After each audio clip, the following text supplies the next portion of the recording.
ವಿದ್ಯಾಕಾಶಿ ಧಾರವಾಡ ಸೇರಿದಂತೆ ಜಿಲ್ಲೆಯಾದ್ಯಂತ ಇಂದು ಹೋಳಿ ಹಬ್ಬವನ್ನು ಅತ್ಯಂತ ಸಂಭ್ರಮ ಮತ್ತು ಸಡಗರದಿಂದ ಆಚರಿಸಲಾಯಿತು. ನಗರದ ಪ್ರಮುಖ ರಸ್ತೆಗಳು ಬಣ್ಣದ ಲೋಕವಾಗಿ ಮಾರ್ಪಟ್ಟಿದ್ದವು. ನಗರದ ಸಿಬಿ ನಗರದಲ್ಲಿ ಮಹಿಳೆಯರು ಮತ್ತು ಯುವತಿಯರು ತಂಡೋಪತಂಡವಾಗಿ ಸೇರಿ ಒಬ್ಬರಿಗೊಬ್ಬರು ಬಣ್ಣ ಹಚ್ಚುವ ಮೂಲಕ ಸೌಹಾರ್ದಯುತವಾಗಿ ಹೋಳಿಯನ್ನ ಆಚರಿಸಿದರು. ಮಹಿಳೆಯರ ಈ ಉತ್ಸಾಹ ಹಬ್ಬಕ್ಕೆ ವಿಶೇಷ ಮೆರುಗು ನೀಡಿತು. ಇದು ಸುಭಾಷ್ ರಸ್ತೆ ಮತ್ತು ಎಸ್ಬಿಐ ಬ್ಯಾಂಕ್ ಎದುರು ಶಾಸಕ ಅರವಿಂದ್ ಬೆಲ್ಲದವರ ನೇತೃತ್ವದಲ್ಲಿ ಆಯೋಜಿಸಲಾಗಿದ್ದ ರೇನ್ ಡ್ಯಾನ್ಸ್ ಯುವಕರ ಆಕರ್ಷಣೆಯ ಕೇಂದ್ರಬಿಂದುವಾಗಿತ್ತು.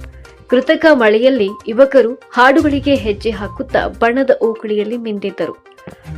ಇನ್ನು ಲೈನ್ ಬಜಾರ್, ಗಾಂಧಿ ಚೌಕ್ ಹಾಗೂ ಕೆಸಿಡಿ ವೃತ್ತದಲ್ಲಿ ಸರ್ವಧರ್ಮ ಗೆಳೆಯರ ಬಳಗದ ವತಿಯಿಂದ ಆಯೋಜಿಸಿದ್ದ ಗಡಿಗೆ ಒಡೆಯುವ ಸ್ಪರ್ಧೆಯಲ್ಲಿ ನೂರಾರು ಜನರು ಪಾಲ್ಗೊಂಡಿದ್ದರು. ರತಿದೇವಿ ಮತ್ತು ಕಾಮಣ್ಣನ ಭವ್ಯ ಮೆರವಣಿಗೆಯು ನಗರದ ಪ್ರಮುಖ ರಸ್ತೆಗಳಲ್ಲಿ ಸಾಗಿತು. ರೈವಾರಪೇಟೆಯಲ್ಲಿ ಸಂಪ್ರದಾಯಬದ್ಧವಾಗಿ ಕಾಮಣ್ಣನ ದಹನ ಕಾರ್ಯಕ್ರಮ ನೆರವೇರಿತು. ಇನ್ನು ಅದೇ ರೀತಿ ಎತ್ತಿನಗುಡ್ಡದಲ್ಲಿ ಹೋಳಿ ಹಬ್ಬವನ್ನ ಚಿಣ್ಣರು ಒಬ್ಬರಿಗೊಬ್ಬರು ಬಣ್ಣ ಹಚ್ಚುವ ಮೂಲಕ ಹೋಳಿಯನ್ನ ಆಚರಿಸಿದ್ದಾರೆ.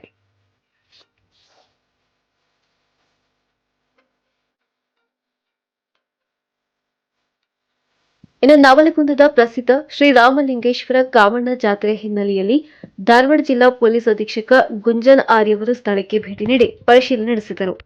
ಮುಂಬರುವ ಯಮನೂರು ಜಾತ್ರೆಯ ಪೂರ್ವ ತಯಾರಿ ಹಾಗೂ ಶಾಂತಿ ಸುವ್ಯವಸ್ಥೆ ಕಾಪಾಡುವ ಕುರಿತು ಅಧಿಕಾರಿಗಳಿಗೆ ಮಾರ್ಗದರ್ಶನ ನೀಡಿದರು. ಈ ಸಂದರ್ಭದಲ್ಲಿ ಕಾಮಣ್ಣ ಕಮಿಟಿ ಸದಸ್ಯರು ಅವರನ್ನು ಸನ್ಮಾನಿಸಿದರು.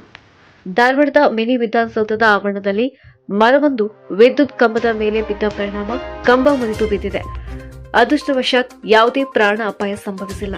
ಭಾರಿ ಅನಾಹುತವೊಂದು ತಪ್ಪಿದಂತಾಗಿದೆ. ಹೋಳಿ ಹಬ್ಬವು ಕೇವಲ ಬಣ್ಣಗಳ ಆಟವಲ್ಲ, ಇದು ನಕಾರಾತ್ಮಕತೆಯನ್ನ ಸುಟ್ಟು ಹೊಸತನವನ್ನ ಅಪ್ಪಿಕೊಳ್ಳುವ ಸಂಕೇತವಾಗಿದೆ. ಹಳತನ್ನ ಕಳೆದು ಹೊಸ ಆಶಯಗಳೊಂದಿಗೆ ಜೀವನವನ್ನ ಆರಂಭಿಸುವ ಆಧ್ಯಾತ್ಮಿಕ ಕ್ರಿಯೆಯಾಗಿ ಈ ಬಾರಿ ಧಾರವಾಡದ ಜನರು ಹಬ್ಬವನ್ನ ಆಚರಿಸಿದ್ದಾರೆ. ಜಿಲ್ಲೆಯಾದ್ಯಂತ ಬಿಗಿ ಪೊಲೀಸ್ ಬಂದೋಬಸ್ತ್ ಕಲ್ಪಿಸಲಾಗಿದ್ದು, ಸಿಸಿ ಕ್ಯಾಮೆರಾಗಳ ಮೂಲಕ ನಿಗಾ ವಹಿಸಲಾಗಿತ್ತು.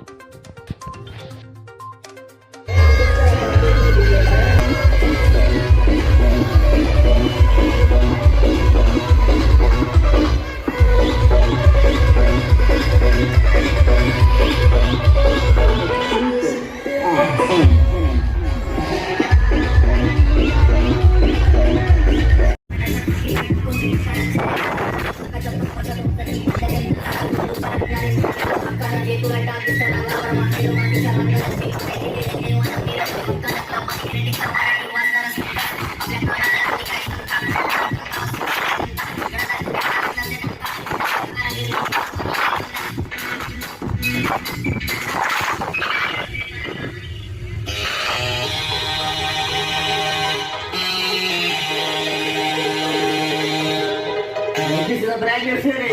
Over the Nirvana. Rich people live there. Very lonely.